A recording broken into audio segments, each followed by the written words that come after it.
Hello students, hope आप सब अच्छे होंगे। मैं आपका फ्रेंड मेंटर गाइड नवीन मिश्रा आप सबका एफएमजी क्लासेस में बहुत बहुत स्वागत करता हूं।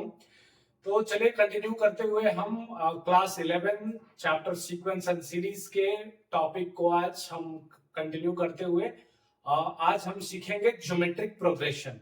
लास्ट कुछ क्लासेस में हमने सीखा है अरिथमेटिक प्रोग्रेशन और नेक्स्ट चैप्टर है टॉपिक है ज्योमेट्रिक प्रोग्रेशन। तो जैसा अरिथमेटिक प्रोग्रेशन में हमने सीखा है कि अरिथमेटिक प्रोग्रेशन होने के लिए एक कंडीशन है कि second term minus first term का जो डिफरेंस होना चाहिए वो कांस्टेंट होना चाहिए। Third term minus second term का जो डिफरेंस होना चाहिए कांस्टेंट होना चाहिए। वैसे ही किस किस सीक्वेंस को हम बोलेंगे कि वो ज्योमेट्रिक प्रोग्रेशन है।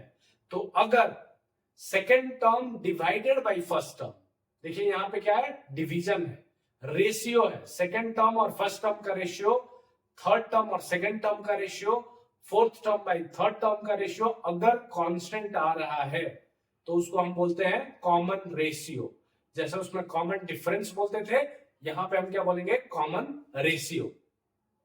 जैसे हम एपी में अरिथमेटिक प्रोग्रेशन में जब हम nth टर्म निकालते थे तो हमारे पास क्या फॉर्मूला था, a plus N minus one into D.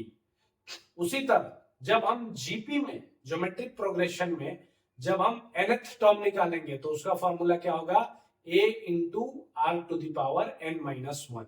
n क्या है, नंबर ऑफ टर्म, a क्या है, फर्स्ट टर्म, r क्या है, कॉमन रेशियो।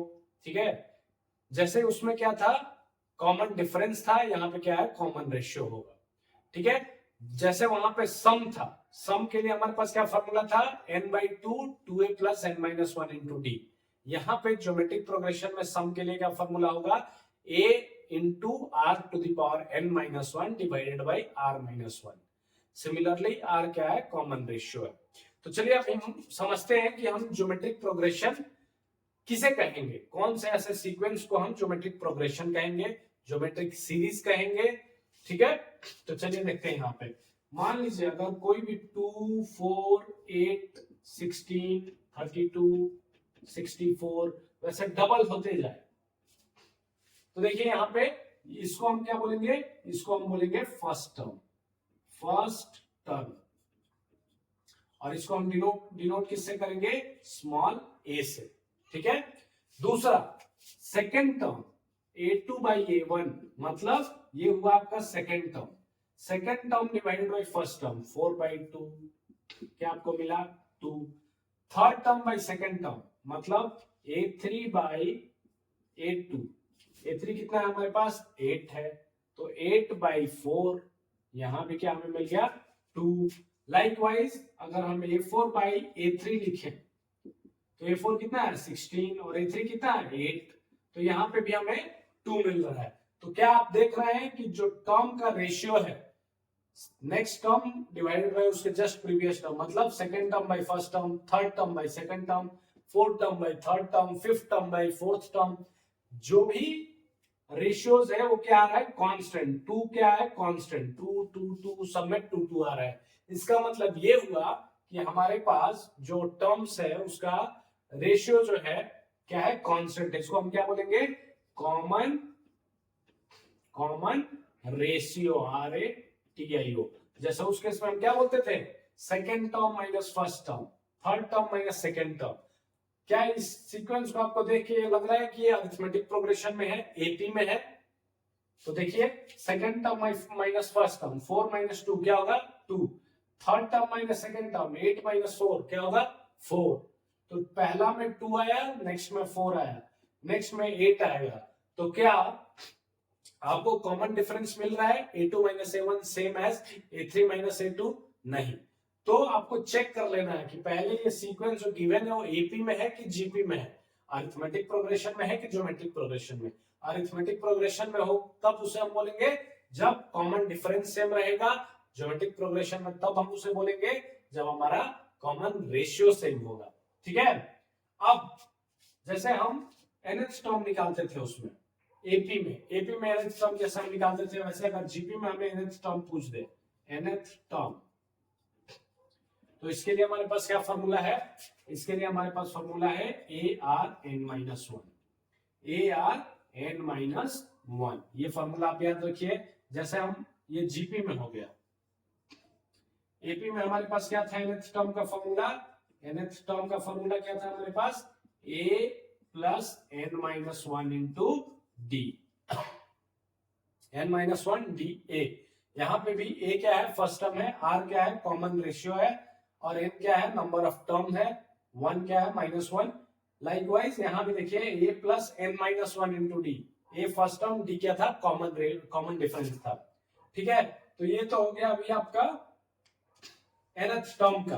अब हमें देखना है कि अगर हमें समेशन पूछ दे, समेशन, ये nth टर्म हो गया, अगर हमें समेशन का फॉर्मूला पूछ दे, तो समेशन का फॉर्मूला हमारे पास क्या है, समेशन का फॉर्मूला सम अगर ऐसे हमसे पूछ दे जीपी में, तो जीपी में हम ऐसे कैसे लिखते हैं, a r to the power n minus one divided by r minus one.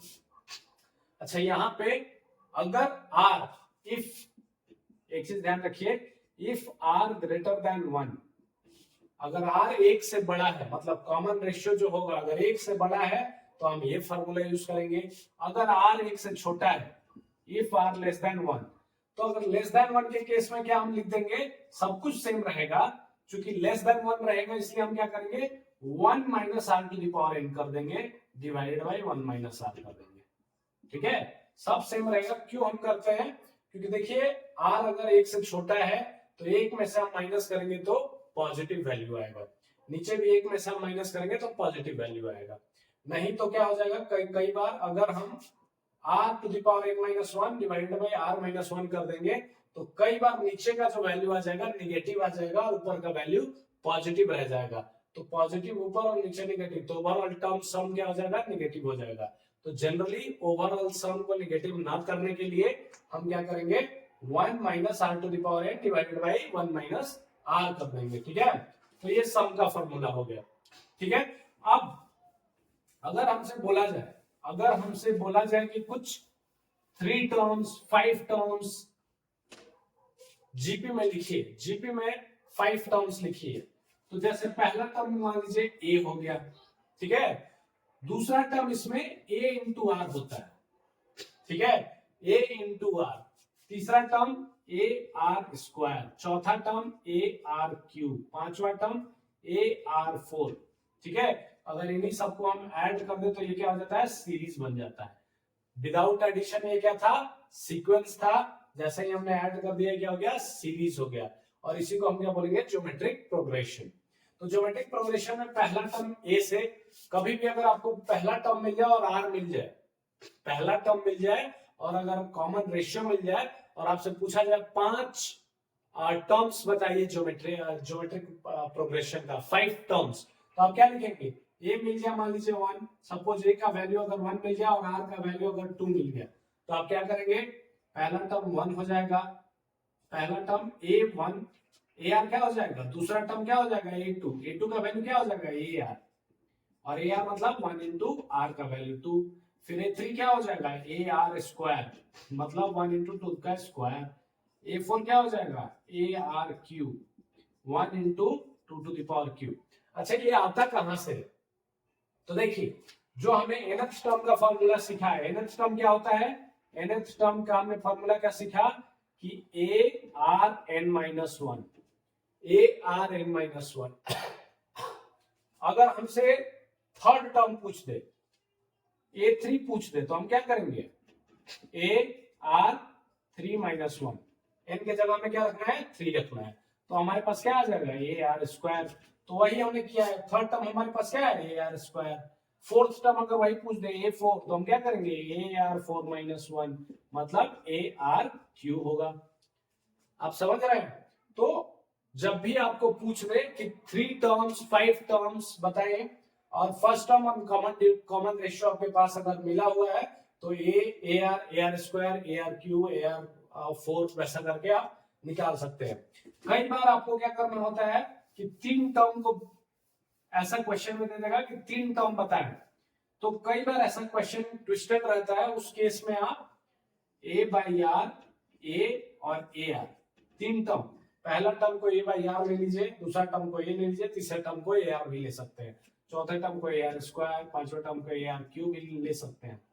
और इसे करने से आपको देखिए कॉमन रेशियो जो होगा हमेशा कांस्टेंट मिलेगा। Second term by first term कीजिए, ए बाई आर कीजिए तो ए कैंसिल आउट हो जाएगा, आर मिलेगा। अगर third term by second term करते हैं, ए आर बाई ए करते हैं तो भी देखिए यहाँ पे आर मिला। इसमें से third term by fourth term by third term अगर आप करते हैं तो भी देखिए A R square divided by A R, तो ए आर से आर गया, आर बचा।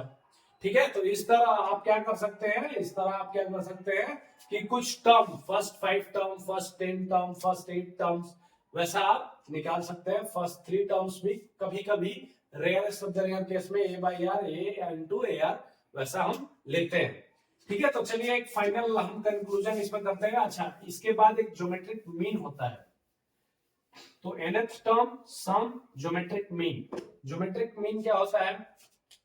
ज्योमेट्रिक मीन जैसे कि अरिथमेटिक मीन जो होता था, तो ज्योमेट्रिक मीन जो होगा जीएम जिसको हम बोलेंगे, उसमें दो नंबर्स के बीच का ज्योमेट्रिक मीन जो रहेगा उसका formula two numbers A and B के बीच ज्योमेट्रिक मीन का फॉर्मूला होता है रूट अंडर ए बी। मतलब ए बी क्या है? दो टर्म्स है। फॉर एग्जांपल अगर आपसे पूछा जाए कि 2 and 8 के बीच ज्योमेट्रिक मीन बताइए क्या होगा, तो आप क्या करेंगे? 2 and 8 को 2 into 8 कर लीजिए, इसके अंदर में रूट अंडर, तो 16 और 16 का रूट स्क्वायर क्या हो जाएगा? 4। तो हमारे पास जो ज्योमेट्रिक मीन बचा क्या हो गया? 2, 4 and 8। तो ये सीक्वेंस हमारा क्या हो गया? 2, 4, 8। ठीक है, तो जैसे भी जब भी पूछे दो नंबर्स के बीच ज्योमेट्रिक मीन, तो आपको फॉर्मूला क्या यूज करना है? Root under A B. तो चलिए कंपैरेटिव स्टडी हम कर लेते हैं क्विकली कि अरिथमेटिक मीन में हम क्या लिखते थे, ज्योमेट्रिक मीन में हम क्या लिखते हैं, क्या क्या फॉर्मूला होता है। ठीक है, अरिथमेटिक प्रोग्रेशन में हमने क्या क्या फॉर्मूला यूज किया, ज्योमेट्रिक प्रोग्रेशन में हमने क्या क्या फॉर्मूला यूज किया। तो यहाँ पे हम लिखते हैं ए पी अरिथमेटिक प्रोग्रेशन, यहाँ पे हम लिखते हैं जी पी ज्योमेट्रिक प्रोग्रेशन। तो ठीक है, इसमें सबसे पहला nth टर्म, पहला अच्छा एक बार ये देख लीजिए, ए डी एन, यही 3 वेरिएबल होते हैं। First term common difference number of term, और एक होता है लास्ट टर्म। ठीक है, इसमें भी वैसा ही है, ए इसमें आर हो जाता है डी के बदले, नंबर ऑफ टर्म वही रहता है और लास्ट टर्म भी सेम ही रहता है। अब फॉर्मूला क्या रहता है nth टर्म का? nth टर्म हम कैसे निकालते हैं? तो nth टर्म सबसे पहले हम क्या निकालते हैं? एपी में a plus N minus 1 into D. ठीक है, ज्योमेट्रिक प्रोग्रेशन में nth टर्म क्या होता है? nth टर्म क्या होता है? a r n minus 1, a r n to the power r to the power n minus 1। ठीक है, सम का फॉर्मूला क्या होता है? Sum n by 2a plus n minus 1 into D. ठीक है, इसमें क्या होता है? सम, इसमें सम क्या होता है? a r to the power n minus 1 divided by r minus 1। अच्छा, यहाँ पे एक चीज ध्यान दीजिए, r to the power n minus 1 नहीं है, r to the power n है और नीचे में माइनस है, r वाले टर्म के साथ माइनस है और डिवाइडेड बाई r माइनस 1। ठीक है, तो ये सम हो गया। ये जब r ग्रेटर देन 1 हो, अगर r लेस देन 1 हो तो 1 minus r to the power n minus 1 divided by 1 minus r। अच्छा, अरिथमेटिक मीन am क्या होता है? तो अगर दो टर्म a प्लस a और b के बीच अगर हमें अरिथमेटिक मीन निकालना हो तो हम क्या जाते हैं? a plus B by 2। इसमें हम क्या करेंगे?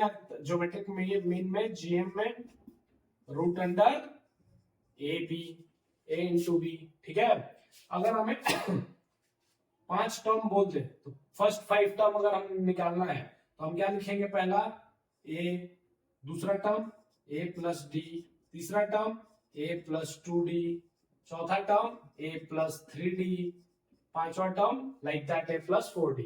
अगर हमें इसमें निकालना हो तो A R square, A R cube. ठीक है, इसमें क्या होता है? d क्या होता है? d मतलब a2 माइनस a1। इसमें r क्या होता है? A2 by A1, ठीक है, कॉमन रेशियो कॉमन डिफरेंस।